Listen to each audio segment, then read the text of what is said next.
back with our Today in History segment, and today we are going to be talking about the plea deal that happened on 10th March in the year of 1969. This is when James Earl Ray pleaded guilty for the assassination of Dr. Martin Luther King.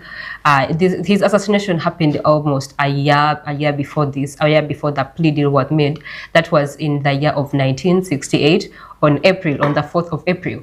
So this James Ray pleaded guilty and was sentenced to 99 years in prison.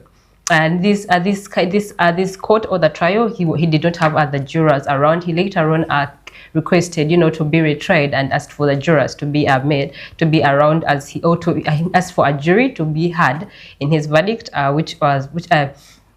but majorly today, away from the advocate or him asking for a retrial, we are going to talk about him being sentenced for 99 years in prison for the assassination of Dr. Martin Luther King, who was an activist for civil rights in the United States of America. Doctor, we have Martin Luther King, a significant figure. Then we have James Earl, assassinating, pleading guilty for his assassination, which happened, a year back. That was in 1968 in April. And we have him, later on, 10 March, being sentenced to 99 years in prison.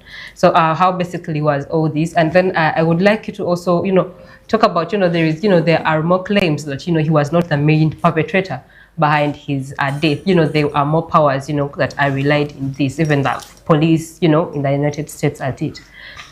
Yeah, by the time Dr. Martin Luther King died, like you've said, he was shot in 1968, a year before. He had stress. Actually, one of the last interviews, one of the last tests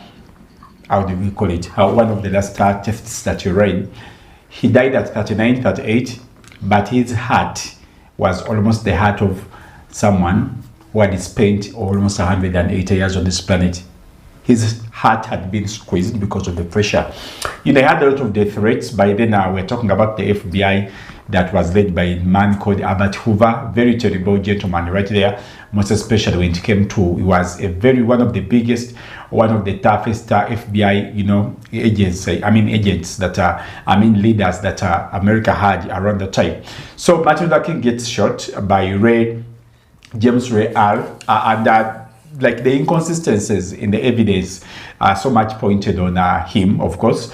And after accepting the claim, okay, I'm the one that was behind the assassination, a couple of days after he said, no, I was not behind, he was just accused. He was just planted there, in all the evidence that was pointing at him, his background, how he was in position to buy the bullet, having access to the gun because they claimed the gun that they used, it was a Remington 760, which was not a common gun to be held by an individual like James Earl Ray.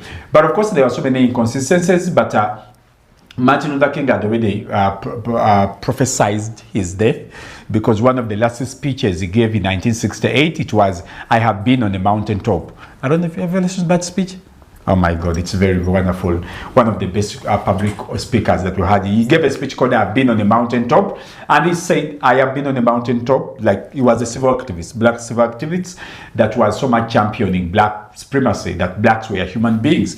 But unlike others, like Malcolm X, for him, he was too much of a loving guy. He was like, okay, darkness cannot chase away darkness. It's only light that can be in position to chase away the darkness. And then allegedly as well, he was supposed to keep up in a room, but the room was changed a day before.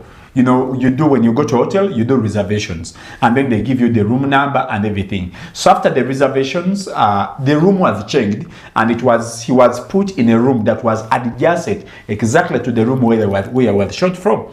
So meaning that everything had been so much planted. But of course, to understand that, you need to listen and understand what was the capacity of Martin Luther King by then. People were saying that America was ready to have a black president. Yes, we've seen Jesse Jackson moving